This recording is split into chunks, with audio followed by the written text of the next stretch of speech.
right, here we go. What's up, everyone? My name's AJ Writes Crypto. Let's jump into another live stream. It is Tuesday, February 20th. February has just kind of zoomed by on me, to be honest. I feel like it was just Christmas and I blinked and, it's February 20th. What is happening? Can someone make time slow down? Thank you. Yeah. Wow. Crypto has been taking us for a ride lately. I think I have some things isolated, some ideas figured out. The thumbnail of this live stream is your portfolio needs this. Well, what is this? We are going to get in and figure out exactly what that is that you are missing out on, and some ideas in between. A bunch of news today. I looked back to make sure the coin was spinning because I know the chat. You guys might lose it if the coin's not spinning. So I had to check. So Eric with a genius Lehman Baird-esque math equation. 1 pepper coin equals 1 pepper coin. I completely agree. And shout out to my favorite person in the chat. He's the only reason I do this show every day. My guy Chauncey Peppertooth. Big shout out to everybody in the chat. Appreciate you all. Karen Harris, Blockchain Bonehead, Mr. Mojo, Ryzen, Volmer, Gonzalez, Jason Owen, Chauncey, the Glitter Queen, Kenan. What's up, everybody? Glad to have you here. So much to talk about. I don't even really know where to start, to be honest with you. I'm very excited. I'm doing my live stream today and tomorrow. I might, don't hold me to it, but I'm going to try to do a live stream maybe Friday.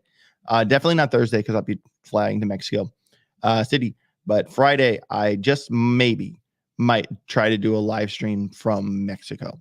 That would be pretty cool. I like doing like kind of, just like set up in a random place with a cool view. I like doing that. I did that a lot when I was traveling over Christmas.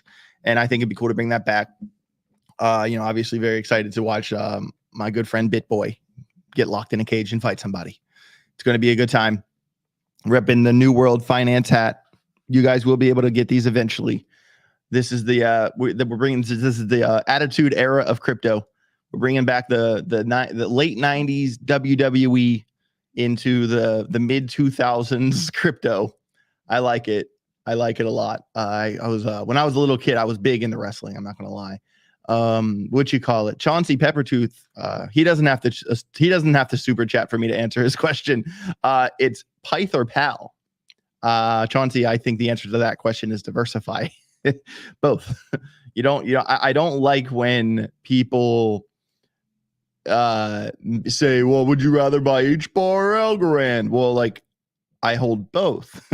There's a reason I don't have to pick between them.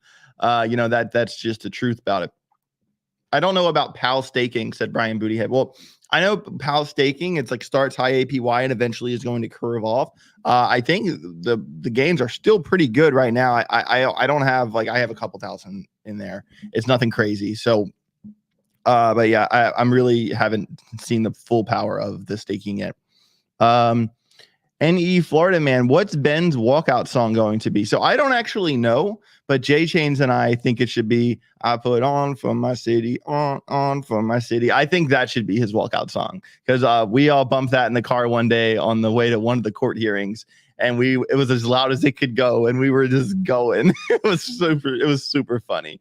We got a $5 super chat from my guy Tristan Gage. Hey AJ, hey Tristan, how you doing, bro? How do you feel about AMP? Do you think FlexiPay will be big in the next 5 to 10 years? Maybe there's going to be so many kind of payment platforms that it's kind of hard to say, oh yeah, this one's going to be the best. But I know AMP, didn't they have the crypto payment with Chipotle back in the day? Wasn't AMP behind that? I think I remember that. I mean, this isn't a coin I hold. This is a coin I know a little bit about, but it's not a coin that's really hard on my radar. Here, I'll put it on my list and maybe we'll look at it at the end of the show. We'll put it on the list here. AMP. Okay. I'll do when I do TA at the end. I'll make sure I hit that coin for you, Tristan. Appreciate you, bro. I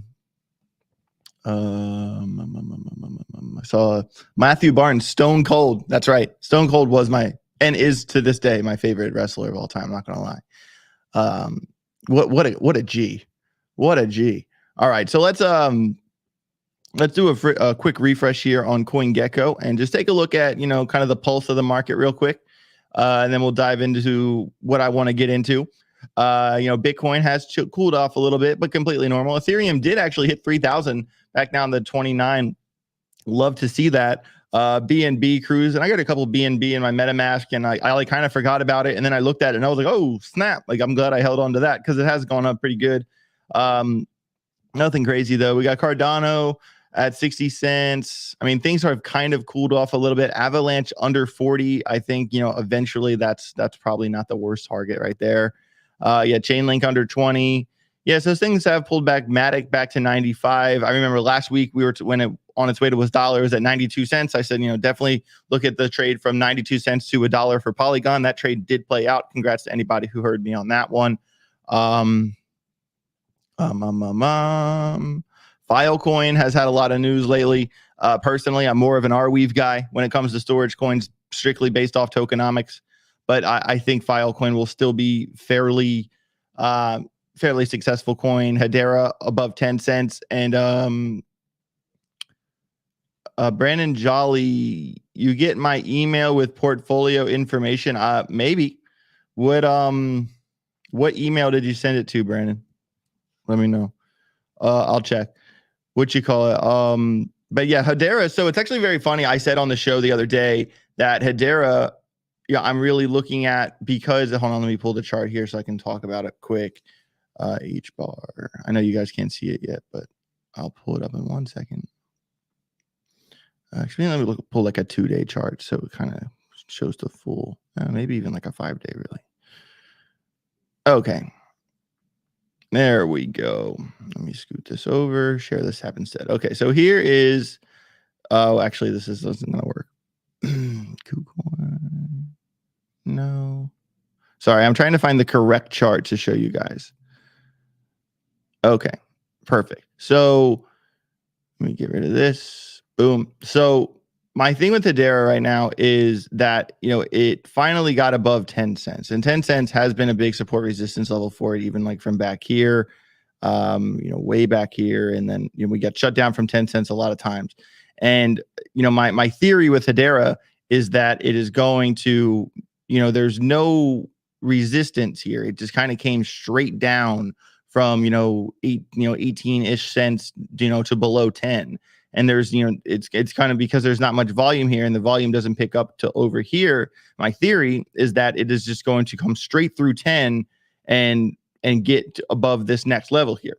That is the hope. That is what I see. And guess what? I'm not alone on this. It's actually very funny. I read this article this morning and I think, is this guy watching my show?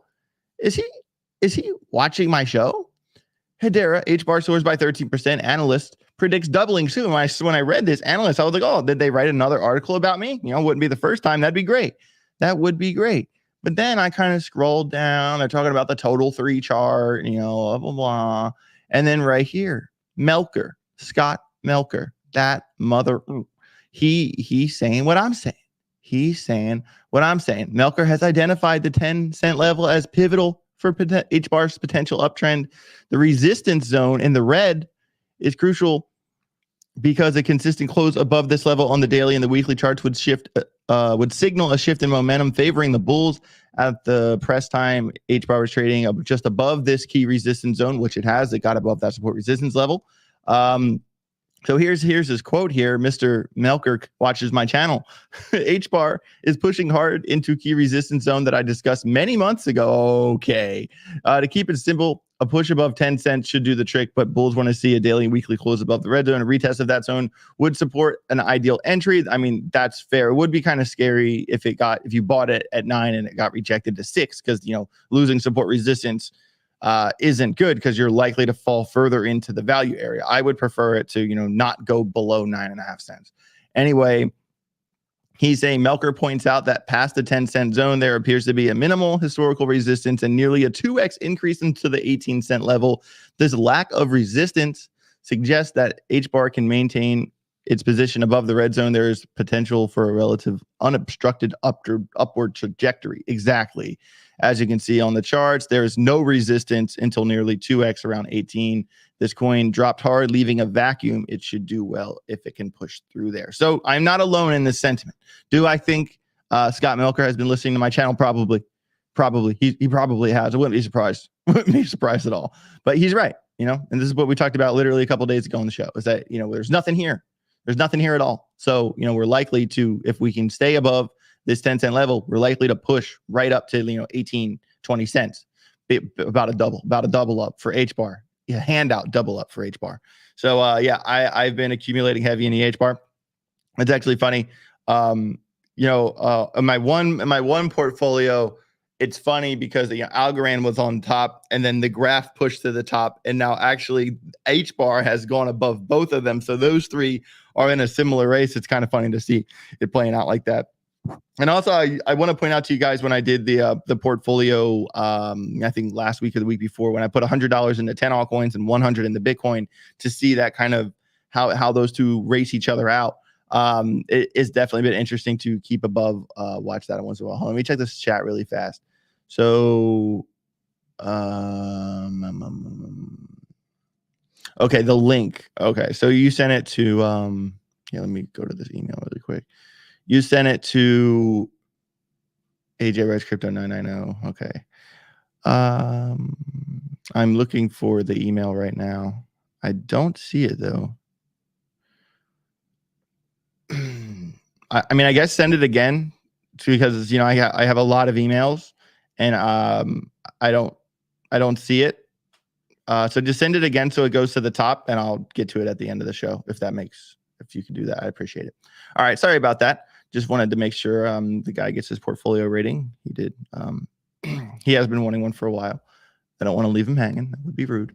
Okay, so let's take a quick look at the gainers and the losers. Try to isolate that volatility. Try to see what's pumping. See what's worth getting in. See what's, you know. I always like seriously, the first thing I do in the morning is I look at my phone. I go to CoinGecko and I look at the gainers and the losers. That's the first thing I do every morning, because I want to see that volatility. I want to see, okay, what's the talk of the town right now? What's the talk of the town? And, you know, that is the most important thing to me. Filecoin up 9%, has continued to run at 740. Love to see it. Optimism almost at $4. We talked about this just the other day. I think it might have been yesterday, actually, you know, talking about Filecoin. Optimism pushing to $4. That is certainly looking like it's basically already happened. Chili's woke up a little bit. Arweave following into with Filecoin in terms of storage coins. Like I said, I like Arweave a lot more than Filecoin because of the tokenomics. Here, I'll kind of pull this out and I'll pull this out, and I'll show you why. Am I saying that Filecoin's not going to do good? No, I'm not saying that. I'm not saying that. I think Filecoin is probably going to do fine. I know the new partnership. There's something with Ethereum. I didn't read the whole thing, but I know that there's big news with Filecoin.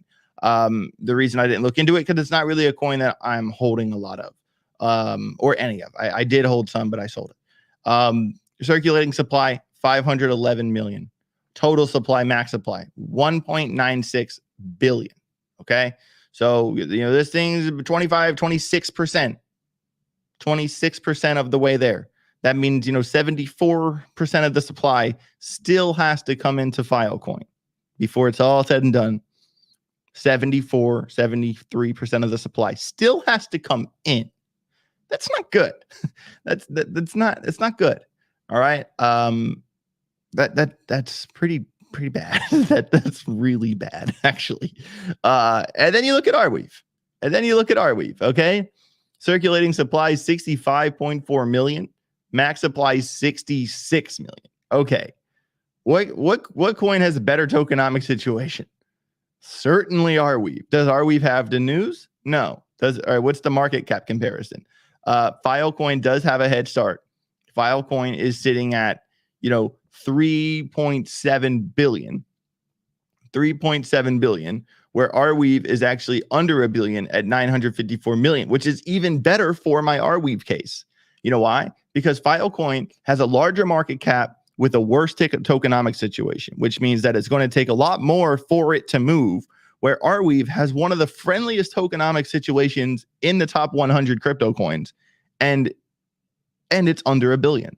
I am 100% just from that fundamental analysis would much rather lean into Arweave than lean into Filecoin. Let's see how wrong I am over time, but I think I'm probably right on the money with this one. Not saying Filecoin won't do well; it'll probably do fine. But if I had to pick between the two, that is a scenario where I would pick one over the other.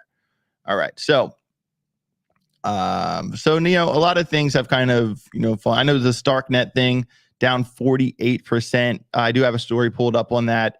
The airdrop kind of fumbled, and a lot of people are mad about that one. I don't know that much about it. My extent of it was I knew that the airdrop was coming. I'm not really much of an airdrop guy, but but it's down 48%. Everybody, that's not the best. That's not the best. The graph down a little bit at 23. I mean, it did go all the way to like 28.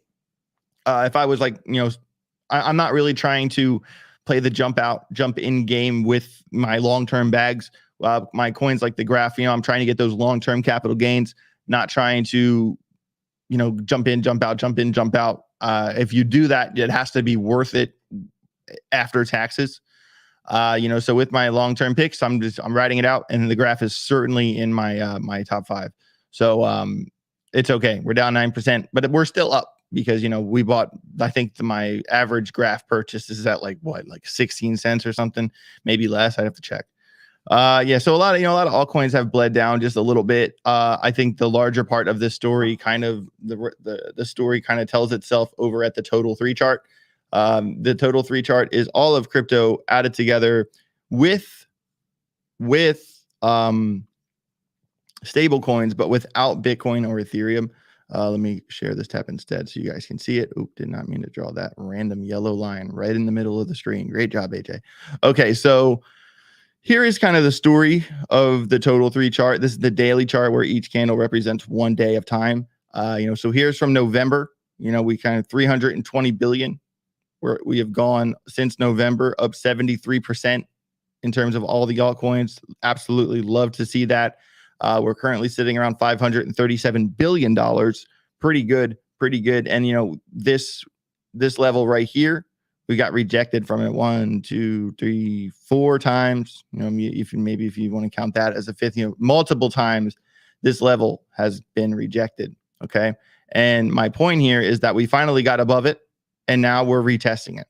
Okay. So, let me not do that. And so let me come down here and look at like a 2-hour chart, kind of zoom in on it just a little bit. So, as you can see, we had a pretty steady move up, steady move up, and now just a straight down candle. Very common, kind of flushing out some of the people here. But, it did, kind of got a little hammer forming right on this level. I would really like to see it stay above this level. If it doesn't, you'd like it to stay above the previous low, so it doesn't put in like a lower low. You'd like to see it stay above 529 worst case. Definitely the curvature of the oscillator isn't the best, but sometimes the oscillator, just because it curves down doesn't mean it has to go all the way to hell. Sometimes with the curvature of the oscillator, it'll kind of just come and boom and come back up. Like we see that a lot too. So the downward curvature is a sign. Certainly something worth keeping your eye on, but right here, right now, this moment, it's still above key support resistance. So it's kind of one of those things you touch and go, and just kind of tells a story about the rest of the altcoin market. This is certainly a chart I take into consideration all the time. All right, so let me check my email here to see if he sent that portfolio, so I can make sure that I think someone's not gonna. I definitely, yeah. If you want that, I forget who sent the super chat, but definitely resend that email, Brandon Jolly. Resend that email, so it comes up to the top, because I don't see it in my list. So resend that email, and if you resend it, I'll get you at the end of the show. Okay, cool. So let's run through a couple stories here. We're not going to stay on these forever. There are a bunch of charts I want to look at, and I also want to stick to my thumbnail of the show, what you're missing in your portfolio. We are going to talk about that. Also, just a quick little bit of housekeeping here. What was it? I forget what order of these things I was going to go in. You know why? Because I started reading the story and I got really distracted. That happens. Okay, I'm gonna go with this story, and I'll do the housekeeping later, because I actually found this really interesting and it totally threw me off. Rich Dad, Poor Dad, author, sees Bitcoin hitting 100,000 in a few months. Says he prefers to trust Bitcoin over the Fed. All right, so this guy, he always, Robert Kiyosaki, he's always talking about Bitcoin. I don't think it matters that much, to be honest. I like that he always kind of makes news about it. He's not like a complete hater. I agree. I'd much rather trust the Bitcoin and gold and silver more than the Fed. We can all agree with that. But I agree with him on that. But I disagree with 100K in a few months. I think that would be nice. But man, like I don't. Here's the thing, like. At the end of the day, does anybody have a crystal ball? No, we don't. We don't have a crystal ball. Can we use, previous? Oh, I can't use that chart. I'm going to show you guys a chart, but that one has a bunch of markings on it. Oh, so does this one. Why does every chart? This is the problem with this show, is that I come to show you guys charts and they all look like this. And I'm just like, what did I do here? What was I talking about? All right, so let's clean some of this up a little bit. But so he's saying that 100K in a couple months. I mean, that is a pretty serious statement, Mr. Kiyosaki. Do I really like the weekly closes? We're looking at a 10-day right now, but do I really like the weekly close above 52,000? Oh, hell to the yeah, I do. I really like that this support resistance level right here from the 10-day. Like, we're kind of fighting that one.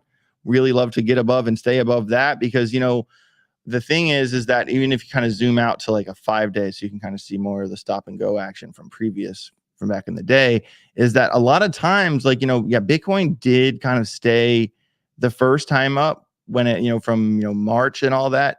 This right here was what? Yeah, 53,000. So where we are, right? Almost where we are now.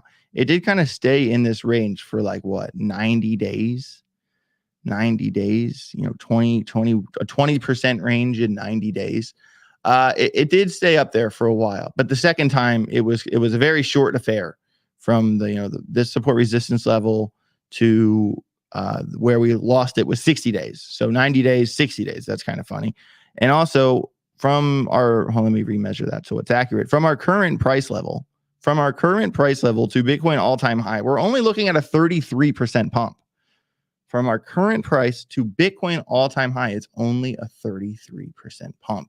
And what I want to point your attention to is certainly, and even if I pull like a normal RSI as well to kind of add to my confluence, my idea here, is back when these happen, this original push in 21 and the all-time high push in 21, look at the oscillators. Really pay attention to the oscillator. So let's look at the conditions we were in that brought us to that point. All right, looking just at a normal RSI, we were overheated from October of 2020.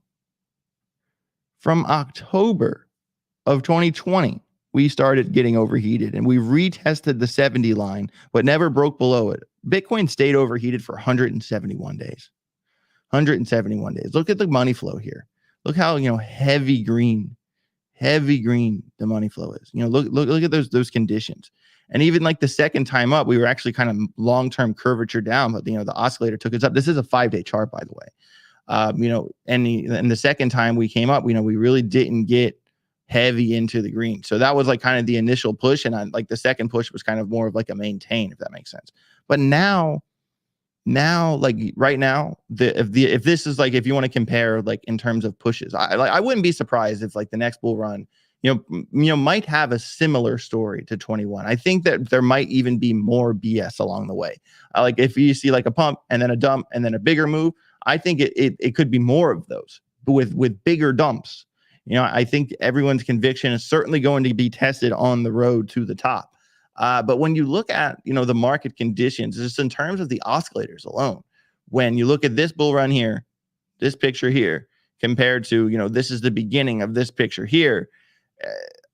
Look at the height of the oscillator here and look at the height. It's much further down. The money flow is not nearly as green. Like we're not nearly as high up in the RSI as we were. I don't think that the pressure is like kind of pushing the water up out of the geyser. I don't think the pressure is coming up that high. Will it eventually? Of course it will. But right now, the oscillators don't exactly scream bullish. Not to mention, if this oscillator right here curves down, that would be bearish divergence on a 5-day. Not to mention, this is curving down the RSI right here. That would be bearish divergence on a 5-day. These are all things that would not be the best. So I don't know. What I'm saying is that I'm going to disagree with Mr. Robert Kiyosaki saying 100K Bitcoin in a couple months. Would I like to see that? Yes. I don't see it. I don't see it. Do I think Bitcoin could retest all-time highs this year? Sure, I do. But do I think we're going to like rocket ship this year? No. But I mean, this is the thing: is that has crypto exceeded expectations for everybody? Yes, certainly has. We've never seen anything like this pre-halving. This is something I've said before, and I'll say it again: is that but a crypto bull run's never happened in a phase of quantitative tightening. We've always have been quantitatively easing the money supply. Has taken when money prints, when inflation is inflating, people have, there's excess money that gets pushed into the crypto markets. We go up. Right now, we are not in a phase of quantitative easing. Right now, the macro is basically as worse as it's ever been. And crypto is still doing what it's doing. So do I think that this is a larger part of a seismic shift in like a change of culture and a change of mindset in in the transition to crypto? I do. I think it's a part of a bigger cultural shift. But when you kind of consider the charts and you consider the macro, I'm surprised Bitcoin is as high as it is right now. I am. So, obviously I'm still very bullish long term, and I don't want to be like a bear or anything. I'm not saying I'm bearish. I'm just saying that I'm surprised Bitcoin got to where it got to, given the macro, given the overall sentiment. We shouldn't be this high. We really shouldn't. The money printer hasn't gone burr. We're still pre-halving. And in terms of like the cycle, in terms of the 4-year cycle, this is unusual. This is very unusual. So certainly, it is February 20th. April isn't very far away, everybody. I mean, we are here. I actually want to look at the Bitcoin halving clock. Let me pull that up really fast just to kind of get a feel for Bitcoin. Oh, I typed that wrong. Bitcoin halving clock. Okay. There we go. Let me click that. Blah, blah, blah, blah, blah. Share this tab instead. 0. Oh, we made it. Oh, it changed my mind. 56 days. 50. I love how it has the milliseconds. Why? Yeah, so 56 days away from the Bitcoin halving. 56 days away from the Bitcoin halving. And, that's quite the statistic. And it's hard to tell. I know my overall point here is that I think Mr. Robert is a little bit trigger happy with his 100,000 bit there.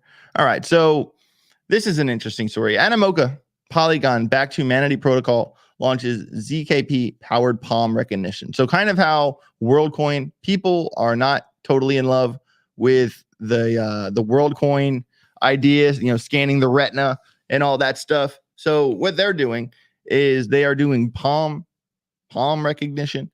I know that a lot of people don't like this idea. They don't like the idea of anonymity, the idea of true decentralization. Identity verification solutions don't exactly scream true crypto.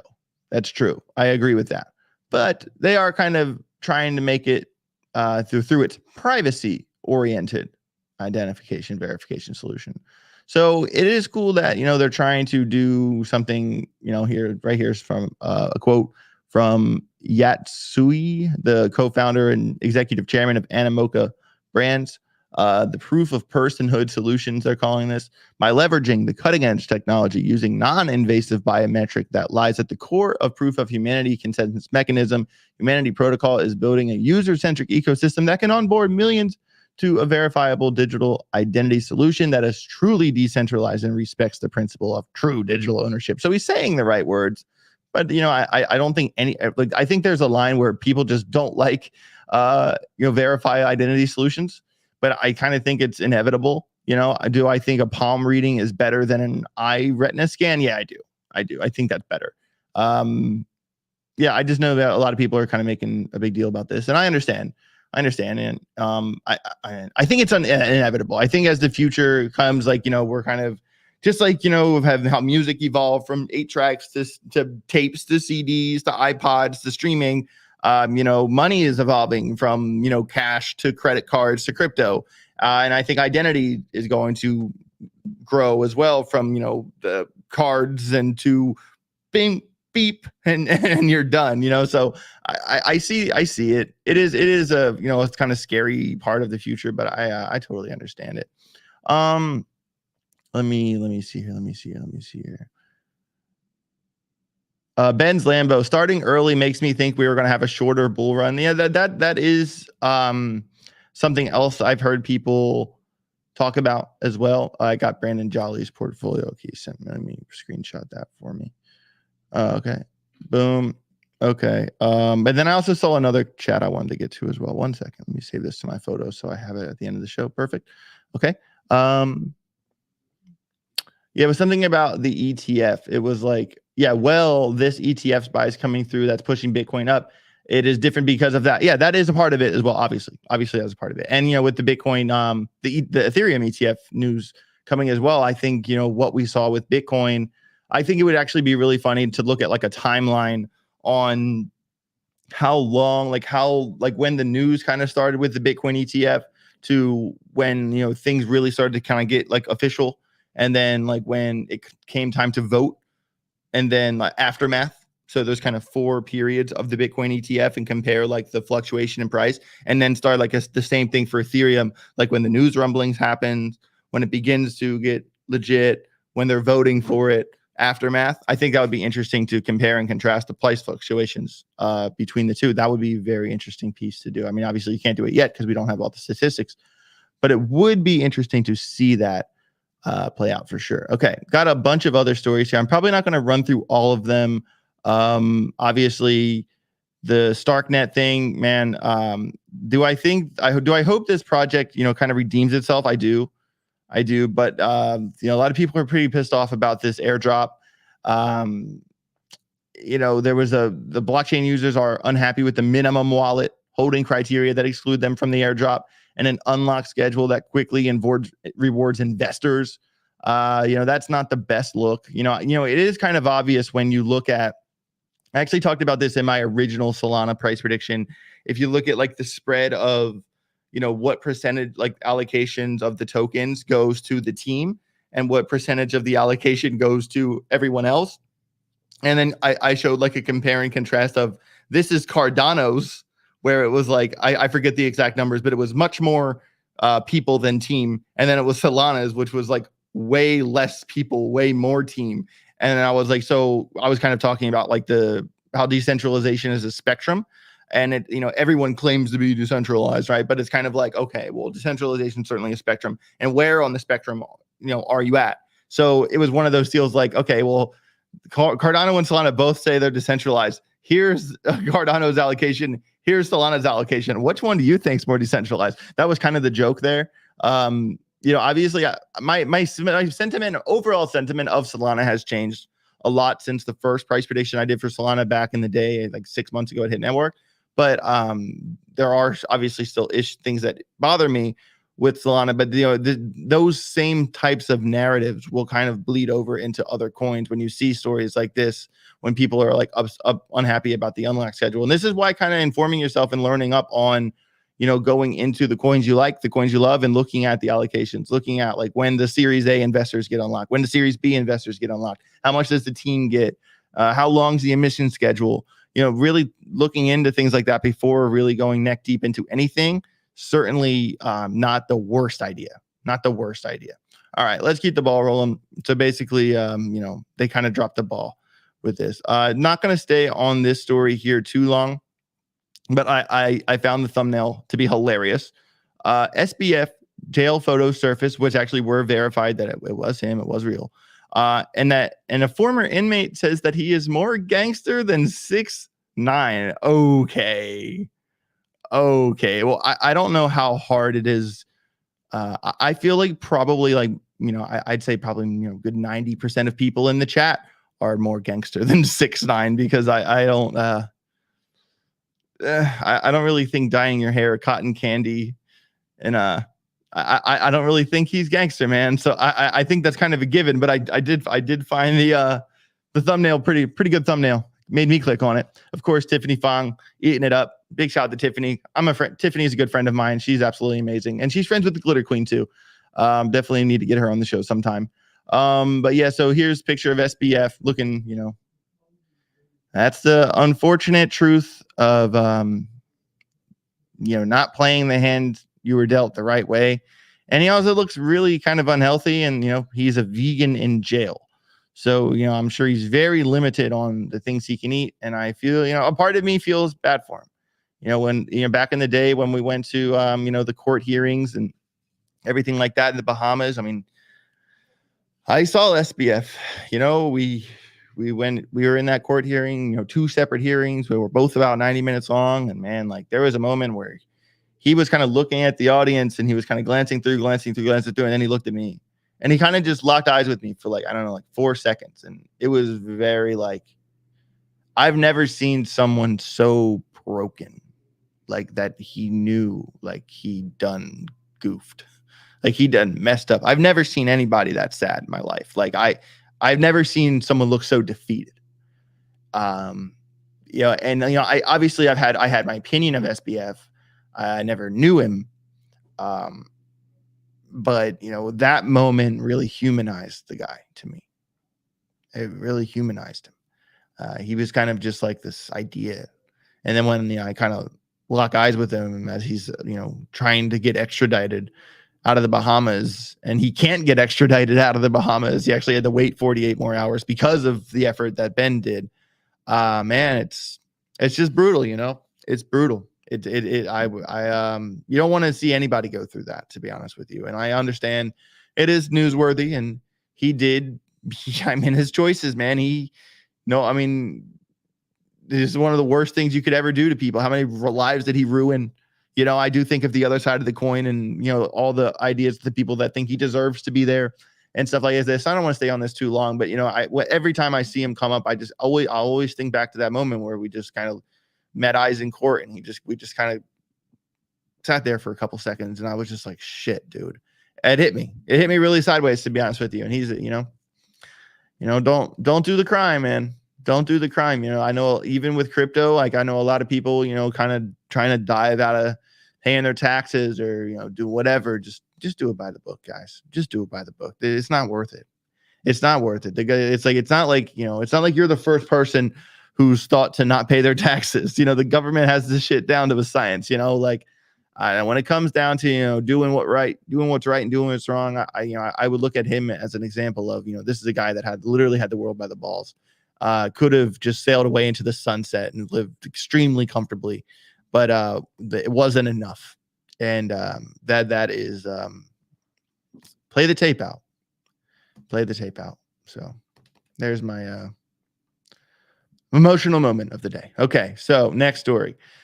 Forbes purchases land in the sandbox to revive the metaverse hype. I feel like this is pretty interesting. I hope that they can get the hype going back.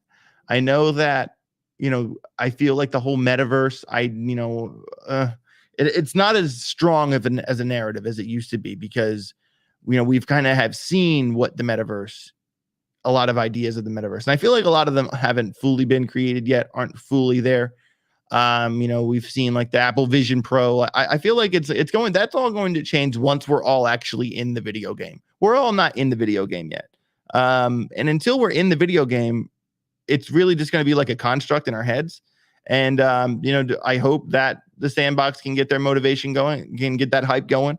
I know there's a lot of strong metaverse projects. I know you kind of look at like the other side on, the other side deeds. I feel, the floor for those has just significantly just trickled down. There's not that much hype for anymore, but I kind of feel like, with the metaverse, the whole metaverse narrative is kind of set on the future of augmented reality and virtual reality and stuff like that. And there will be a point where the Apple, I thought about buying an Apple Vision Pro. I did think about buying one.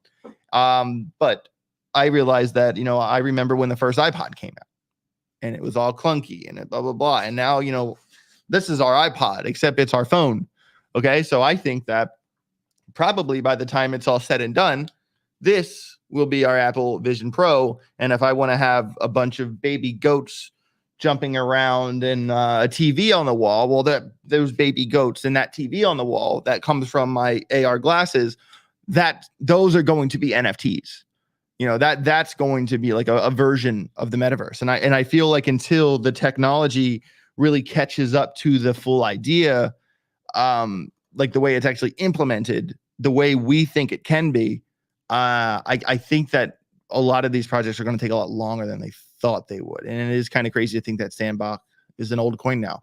I don't like the term old coin because some things have clearly faded away. And some teams, when you look at like the progression of VeChain or the progression of HBAR Algorand, like I don't consider those old coins. I consider those experienced coins that have been around the block, that have made those mistakes, that have made those corrections, that are, reworking, growing, shaping and growing. I think that I would rather put my money into something that has already made the mistakes rather than the coins that are about to. I know that's just my theory, but I wish the Sandbox and all those coins the best, but I probably won't be too heavy into that whole narrative coming into this next bull run. Certainly not at all. So okay, so I already talked about the Starknet. I forgot I had a couple. I'm not going to talk about John Dean and Elizabeth Warren. Nobody cares. So okay, here's this story here, and there's 300 people in the house right now. Thank you guys, really appreciate it. There's 300 people here. Definitely smash the like button if you haven't already.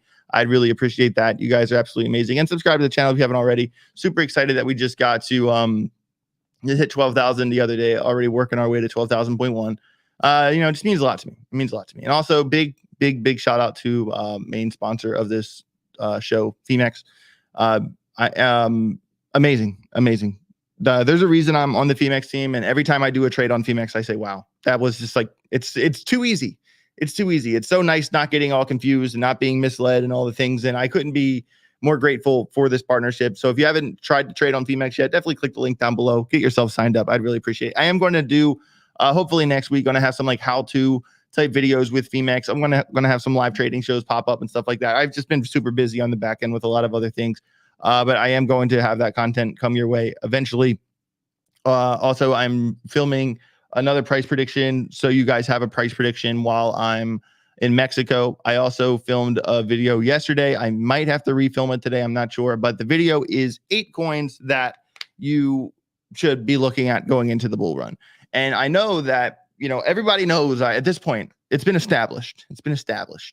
I like Algorand, HBAR, VeChain, the Graph, and then, Quant, Chainlink, Cardano, stuff like that, those coins. Everybody knows that. All right. So every time I make you need to watch these 5 coins videos, I'm not going to do that. There are so many good coins in crypto. And even if I only splash $1,000, $2,000 into them, that's much different than, the heavy allocations in the coins that I have conviction in. But I did shoot a video yesterday of the 8 coins that people really should have their eyes on. Projects really should have their eyes on going into the bull run. I'm going to go over the footage and decide if I have to reshoot it or not. The problem with videos like that is when I shoot them, I always do kind of lean on I look at the chart a little bit as well. Not all of I don't look at the chart for all of them, but sometimes I look at the chart if there's something worth pointing out.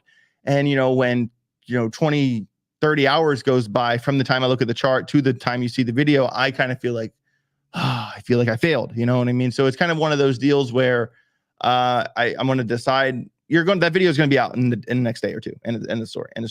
So the thing is that with that video, a couple of things I will say and things that you should consider having in your portfolio. I'm not going to go into all of it though. AI. The AI narrative is certainly. Remember how the metaverse narrative was so big in crypto? And then the metaverse kind of ended up being sort of a nothing burger, at least for now. At least for now it is. Until we're in the matrix, don't talk to me about it, kind of thing. The AI narrative is something that has a much more tangible, much more pragmatic approach. I feel like the AI narrative is going to be the strongest narrative in terms of DeFi summer, metaverse, pump, altcoin. When we think like next bull run, how we was DeFi summer before, the Metaverse coins in 21 that kind of stole the blow off top for the other altcoins because they all went in the Metaverse projects. We're going to see that with AI. And we've already begin to see it with AI. We've saw, like in this article, AGIX going 80% in the last 7 days. I will give it away. AGIX is a coin in that video, in the top 8 video. Okay. There are other AI coins in that video as well, but it's not just an AI video. But Fetch AI, BitTensor, Render, The Graph, these are all coins. I just go, what you should do? Go to CoinGecko or type here. I'll do it right now. Let's just do this together. I'm gonna go CoinGecko AI coins. I know you guys can't see it yet. Just give me a second. Top artificial intelligence coins. Share this tab instead. Boom. Okay. So here we are. And here we are. So I don't like that the graph is not on this list because it should be. Okay. But BitTensor, leading it on CoinGecko. And keep an eye on this. Keep an eye on this. I don't like BitTensor's tokenomics, so I am going to say that. But Render, Fetch, Acash, Singularity Net, and then, all these other ones. I've never heard of, well, there's Paladin. I've never heard of Sleepless AI, and I didn't know Sleepless was close to Pal. I never heard of, IQ. That's a good name, by the way. That's a great name. That I just based off the visibility on that one. That could be really good. But look at all these AI coins, everybody. All these AI coins.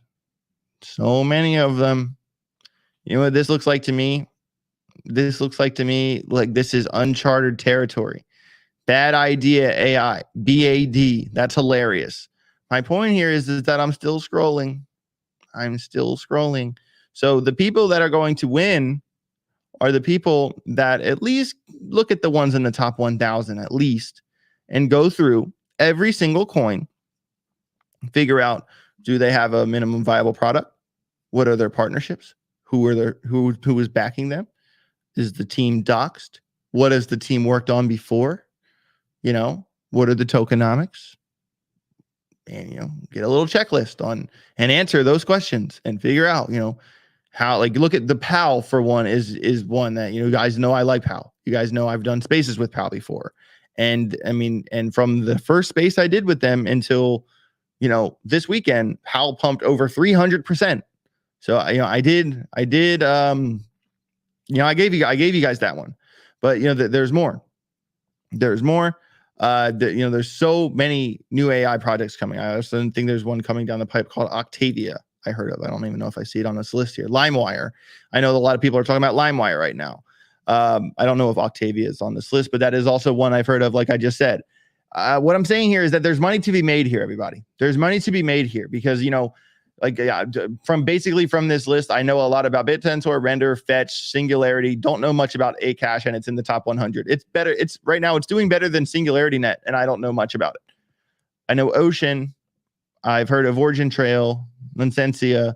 It's a PAL. I've Numiere. I've learned about a lot of these, but not all of them. Is my point.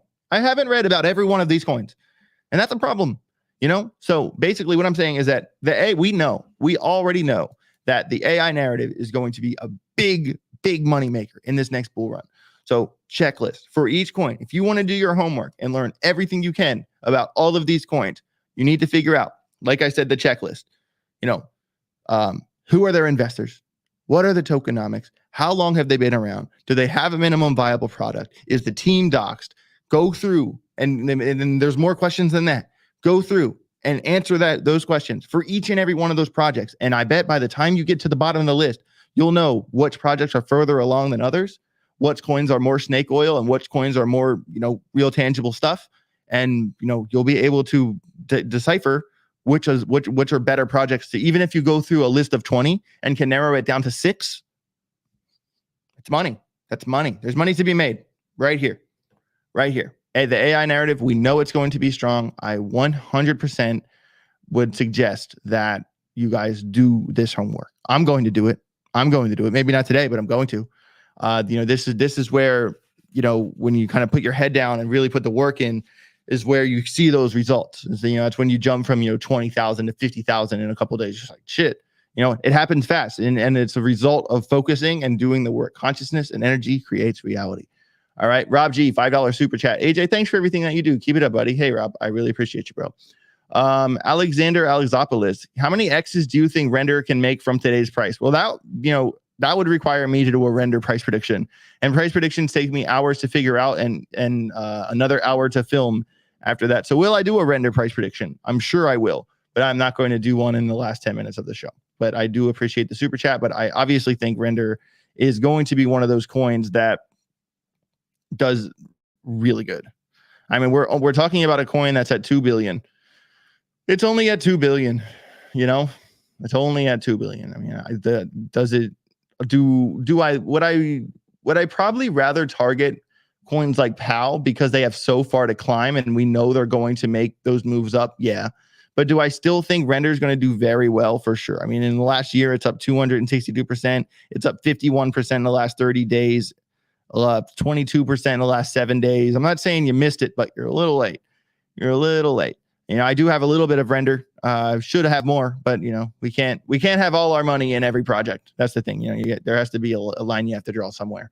But I definitely have certainly made some money on some render for sure. Okay, so another thing I want to talk about that is also in. I'm not going to give any more of my secrets out from the video, but I will say that there is a project that I have always liked, that I have always targeted, that has been one of my favorite day trading coins. Not only I don't know why my screen froze up here. Okay, I guess I'm just going to deal with it. There we go. It worked. This project, I feel, is going to start making my list. It's going to start making my public list. Is it going to be as heavy as the Graph and Algorand and HBAR and VeChain? Probably not. But is it going to be on the list? Yep. Yes, it is. This is a coin I've targeted time and time again. I've made so much money trading this coin. And I kind of went back and circled back to it to see what they were up to. And, I remember reading about it, but I didn't realize at the time what that meant. And I didn't realize at the time how big of an impact it would have. All right. I'm trying to find the correct tweet here. Of course, it's taking forever to load. I think my Wi-Fi is being a little laggy right now, but hopefully it's still working out. Okay. The tweet is loading. Okay, here it is. The coin I'm talking about, that I'm going to start talking about a little bit more, is Fantom. Fantom did very well last bull run. It did very well last bull run. And I really like that. This is from, I think the end of last year, talking about the Fantom Sonic in the test net. So the Sonic and Knuckles, the three main upgrades include the Fantom virtual machine, which offers drastically faster smart contract execution compared to the old EVM, the Ethereum virtual machine. The Carmen database storage, which uses a more efficient data structure to offer up to a 90% storage reduction. That's massive. Lowering cost for validators, massive. Optimum lachesis consensus mechanism, providing an improved transaction proof. And, I'll read this paragraph right here. With these improvements, Sonics is anticipated to achieve 2,000 plus transactions per second with ultra short finality. Additionally, Sonics reduced storage requirements from 11 terabytes to less than 1 terabyte for archive nodes, makes it more affordable for anyone to launch validators and participate in network consensus. I mean, that is super big. I mean, Algorand's kind of doing something sort of similar to that with their relay nodes. All right. And the Sonic thing is going to change the game for Fantom 100%. Here's a little bit more about it on their website here. Very short. I don't know why it's freezing up on me like this, but the very short time of finality, 2,000 transactions per second, 0.9 second time of finality. That's pretty quick. I've always liked Fantom's ecosystem, Spooky Swap, all that. There was a lot of money to be made kind of playing the DeFi game with Fantom last bull run. I am going to talk about, this is one of the 8 coins in the video. Even the total value locked in DeFi just in the past little while. The chart's a little hard to see, but January 21st this year, we're talking $81 million. And right now we're talking $103 million. I mean, just from the end of January, in less than a month, in a month and a day, actually. I mean, we are talking Fantom's DeFi has increased well over, about 20 million. So, it's ticking up in DeFi, in total value locked, slowly but surely. The Sonic upgrade is going to be massive for Fantom.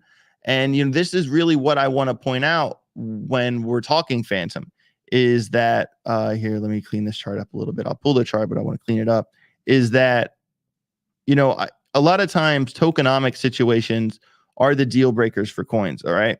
And Fantom has a fairly, oh, you know why? Because I have the damn brush on. I hate when I do that. Fantom doesn't have the worst tokenomic situation. It really doesn't. And I'll tell you why. Because what you guys are getting right here is a much more in-depth version of what I'm going to talk about on the video, by the way, just so you know. But I did want to do a little deep dive on this project, because I think this is a solid addition to any crypto portfolio. And I'll tell you why. Because circulating supply, 2.8 million out of 3.17 million. Okay, so it's basically there. It's well on its way. Okay, that's a very good percentage. That's a good number. That there's not that much more to come into its supply. And then I got to thinking. So right now, 2.8 million out of, basically 3.2 million. Okay. So I went back and I looked at the Fantom chart. And I thought to myself, well, oh my God. I mean, Fantom was all the way up here, $3. What was the all-time high? It might be a little bit different from the chart. 346, according to this chart. All right. What was that? Wasn't the supply way smaller? What happened? What the hell? And then I went back and I realized, and I went back and looked at the thing. And remember, I told you that Fantom's circulating supply right here, right now, is only 2.8. When it put in its all-time high, it was only at 2.5. Only, 300 million coins have came into the supply, 2.8 billion right now. It was only at 2.5 billion when it put in its all-time high. So this thing has not grown in terms of its supply that much at all. Do you know what that means? That means is that for this thing to get back to, I'm trying to get back to the chart here. For this thing to get back to here, it's possible. It's possible because the supply has not grown an exorbitant amount like other coins. All right. So first of all, we need to get out of what, and Fantom is one of the coins that, the H bars, the V chains, the graph, even these coins put in, this local high back in Christmas time, and, V chain, H bar, the graph have all gone past that local high. Algorand and Fantom both have not done this. And sure, even if they, locally turn around here, I think this is a good thing because I want to target the coins that have not popped off. I want to target the coins that are yet to pop off, not FOMO and chase into the coins that already have. And this is another, reason of why the Fantom chart is attractive to me. See how the Fantom chart, and look here, right here is the Algorand chart. Right here, very similar situations. They both have not put in that higher high. Does it look like they're turning around momentarily? Yeah. Will they? Probably. As long as they stay above support resistance, I think, the show is still certainly on.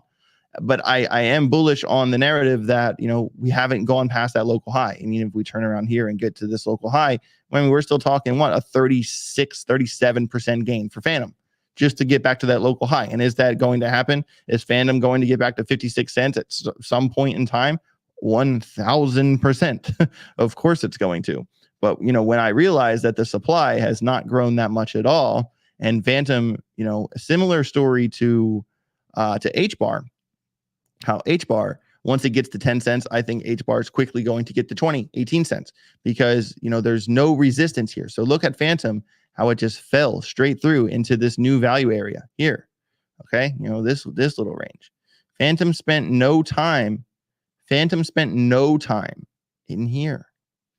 0 time in here. Okay. And look at the volume. See how it kind of low down and then picks back up over there? Right. Because it like similar to H bar, that it's not going to spend much time in here. It's likely going to vacuum up to where the previous volume has been, up here. Okay. So let's look at this. I mean, if Fantom goes from its current price point just to the top of this level, by the way, the support resistance, the local high was a 36% move. The support resistance from the beginning of 2023, this one back here, that is a bigger move than the local high from Christmas time. That would be, a 55% move to 65 cents. And then it's going to go through the vacuum, through the non-existent value area, back up to here to $1.20, which would be 182% for Fantom to get back to the bottom of that yellow line, for it to get to right here. Okay. That's an opportunity, everybody. That's a big opportunity. The 5-day chart looks pretty good, kind of coming down the curvature, moving up in the oscillator. I'm not going to get hung up on the day-to-day moves with this one. This is a long-term move for me. I'm not even totally in love with the daily chart, but I am going to consider buying more of this as I go. Do I think that it's going to be the number one performer in the top 100? No, I don't. But do I think it has solid fundamentals and it's been around for a while to know, what, they've made their mistakes and they're still growing. I met a bunch of people from Fantom. One of the things I went to with Ben, I think Decentral in Miami, somewhere, one of those conferences in Miami. I met the people at Fantom and talked to them there. And I think that I don't know if they can put in previous all-time highs. But I know that I think they could get back to that value area. And I think, what they're doing with Sonic and everything, it's a good look. It's a good look for them. Certainly going to see how that one plays out. I will definitely have my eye on Fantom moving forward. So AI coins and Fantom is the answer to my thumbnail.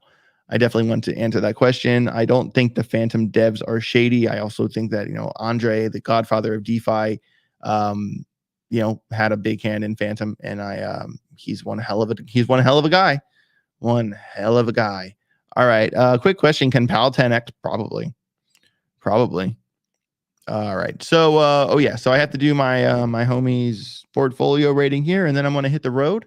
I already have gone over 10 minutes on this show, but hey, with the show warmed up, I don't really, I like to stay at an hour. But, sometimes if I get in a groove, I don't really care. If you guys are still listening, I'll keep talking. I really appreciate you all. You guys totally rock. I don't know what I just did there. Pull this portfolio over. We do have 370 people in the house. Thank you to each and every one of you. If you haven't smashed the like button, I'd really appreciate it. If you did smash the like button, it's a big help to me and the channel. It's the number one thing you can do to support this channel is smash the likes. I really appreciate it. Subscribe if you haven't already. Subscribe to PHEMEX. Check out my Market Cipher, Crypto Chips, my sponsors down below. They make this channel possible. So I do really appreciate them. And big shout out to BitBoy. Big shout out to Ben Armstrong. I'm very excited. Leave for Mexico in 2 days. New World Finance. I'm gonna lock my best friend in a ring and watch him try to beat someone up. And I think he's going to be successful. I think he's going to do good. Very excited. I will keep you guys in. I will be tweeting a lot, making videos, updates, pad work and stuff. I'll be making a bunch of videos like that. So definitely check me out on Twitter, where all that content will be at AJ Writes Crypto, and we'll definitely keep you plugged in while I'm in Mexico. All right. So here is, last little segment of the day. And that one guy wanted me to look at the AMP chart. I will do that pretty quick as well. Okay. So let me make my head smaller here. Okay. No, why is my head that small? Okay. Whatever. Brandon Jolly, $45,000 portfolio. 23% algo, 22% quant, 22% HBAR, TRDM, XRP, Ben. Goal is 8x, 400 to 500 a month. Not financial advice, but would AJ add Vet Link or another token or add to current? Well, you have 1, 2, 3, 4, 5, 6 coins. I think you only have the 0.4 of Ben just because you're being nice. But I get it. I think, having a small splash of a highly speculative coin, I don't think that's the worst idea. I have a small amount of Ben coin as well. Whatever.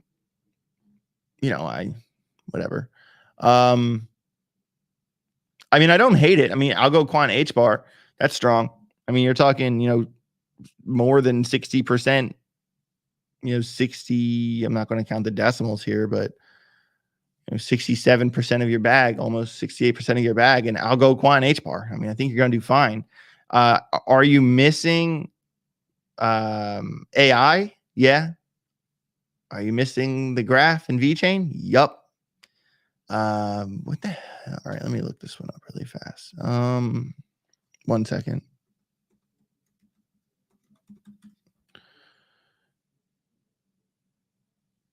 I'm looking up the TRDM Trade Master. Is this that coin? Am I going crazy? Is this that? $3 million market cap. Is this really it? TRDM. That's what it says. Okay. So you're going, top 100 coins and then a big splash into a really speculative play. And then you're anchoring that with 12% XRP and 0.5% of Bitcoin. Man, I think that this is rough. This is rough. TRDM, huh? TRDM. I don't know if I can get behind that, mainly because I don't know enough about it. So I can't give you a solid move about that if I don't, I'm not going to tell you about that. I don't know. Is that the high IQ partner with high IQ? Okay, I didn't know that. So I'm gonna have to learn about that. I haven't talked to those guys in a little while. So that's something I need to learn about, apparently. But regardless of high IQ or not, that's still a speculative pick, regardless. Very low market cap, could be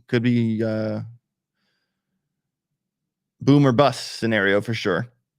I feel like, I hope those guys know what they're doing, because that's a lot of your portfolio. That's a big chunk, So I think that, spreading out a couple coins wouldn't hurt at all. You're really heavy into 3, and I understand that, but I think that, like, maybe in this scenario, if this was me and this was my portfolio, I would try to up my DCA as much as I could before the halving. Pre-halving, I mean, I'm like kind of living poor right now. I mean, I have a massive portfolio, but I am not spending money on things I don't need to spend money on, because I am DCAing as much as I possibly can pre-halving. So I mean, we're still talking, based off the Bitcoin halving cycle, we're looking at end of 2025 for the top of the bull market. We're in February of 2024. So we still got so much time. So with that being said, Brandon, like, if this is what you're going to stick with, fine. But you really got to, if this was me, I would be DCAing way more than $400 to $500 a month. That would be, I mean, right now, publicly, I'm DCAing $500 a week. Privately, you guys don't want to know how much I'm putting in a week. A lot, a lot. So, yeah, man. I mean, I think you're missing out on some pretty serious picks. You don't have any exposure to AI. Quant is a coin I like a lot. Quant is a coin that I really like the tokenomics situation on. It's also a coin you have to be patient with. Very patient with quant. All right. Well, I applaud your conviction. I need to learn more about TRDM, because I didn't even know they had a project, a coin. Yeah, I don't listen to every video Ben puts out, so I got to catch up on that. So with that being said, man, you have conviction. I'll give you that. You are only going for an 8x, so that's pretty pragmatic, really. You're not like trying to 20x, So anyone that says less than a 10x, I can tell that you have a goal and you're trying to get there, and that's important. Do I think this portfolio can 8x? Yes, I do. You know why? Because I think Algorand, Quant, HBAR can all 8x, and that's 70% of your portfolio. So, and I also think that they can make up for what everything else drops to. So I think the likelihood of you achieving your goal is strong, and that's what matters. Yeah, I'm going to give you an 80. I'm going to give an 80 to my guy, Brandon Jolly. Best of luck. I need to learn more about coins made by the team I'm on. Very funny. Okay. No one tells me these things. All right. I told the one guy I would look at the AMP coin. AMP. AMP. Bloom, bloom, bloom. Okay. Share this tab instead so you guys can see the chart. Sometimes I forget to press that button. Checking out the chat really quick. Shout out to my guy, Hawkeye Procurement. Thanks for being here, bro. Appreciate you. Okay, so here is the 5-day chart for AMP. Let's not look at that. This very sad story. Let's look at the new one. Okay, so AMP. Has I been here before? Is that an EMA? Oh, yeah, I've been here before. Okay, that was back in November. All right, so, this did have a run up with everything else from, the end of the year to 2024. 200%, not a bad move. Since then has, kind of came down from that local high down about 16%. So it's kind of in the boat of Algorand and Fantom, where it has not gone past the Christmas local high, where coins like the Graph, VeChain, and HBAR have all gone past the Christmas high. This coin has not.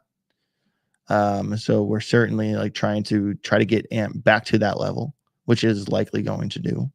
For AMP to get back to that level, we're talking a 21% move up.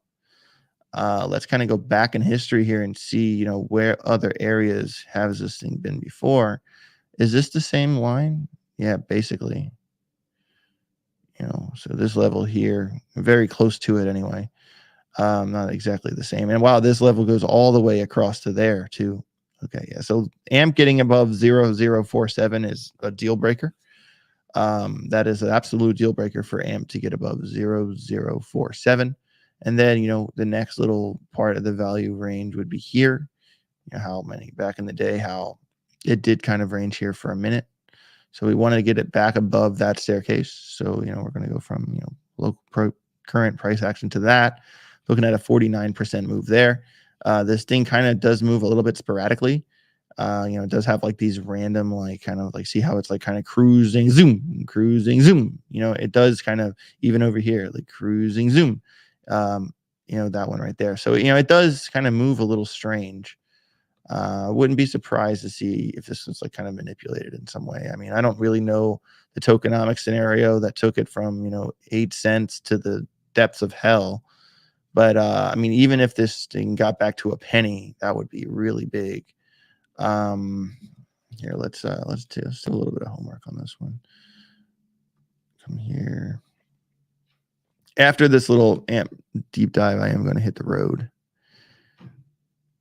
Yeah, I've been going, oh my God, an hour and 20 already. Damn, you guys getting a show out of me today. And we still have 350 people here. So why would I leave? All right. Man, my Wi-Fi is really, really not the best today. I hope that you guys are getting like a clearer picture. Okay. I just searched AMP and it took me back to here. Okay. AMP. Load. I'm getting frustrated. Finally. Yeah, my Wi-Fi is just not having it right now. It doesn't want me to look up AMP. It's just freezing. I have a lot of tabs pulled up because of the video that I'm doing, and I don't know if I'm going to have to re-record that video or not. So that's why. Okay, so regardless of, I'm not even going to go back and look at what the supply used to be, because we still have a little bit ways to go. 56 billion in the supply with a total max supply of 99.4 billion. So it still has a long way to go. And my best guess is that the circulating supply started off probably a little bit smaller, and then once the supply started to grow, that also happened at the same time the market started to fall, and that's when you kind of see these terrible, just gut wrenching moves from 3 cents to not even a quarter of a cent. And then from there, it has picked back up to 0.0039. We're talking about a coin that's not even a half a penny. I mean, even if it was to go from here to a half a penny, I mean, we'd be talking a 29% move. And then if it got back to a full penny, we'd be talking about 150% move. So yeah, man. So basically where I am with AMP is that I'll draw this level one more time. That these support resistance levels here are both two very, very strong levels. the first level, we have to get above the first one, like I said, which is only, you know, a 24% move must happen. Once we get above this one at a little bit over at 0.006 is a 55% move. Once we get above that one, that's when we can really start looking at upside. But like I said, it's a 55% move just to get to this level. And then from here, you know, it's kind of the sky is the limit kind of thing. This is a daily chart. This kind of maybe looks like a little cup and handle, but it's kind of crooked. And normally it's, or you kind of consider big cup.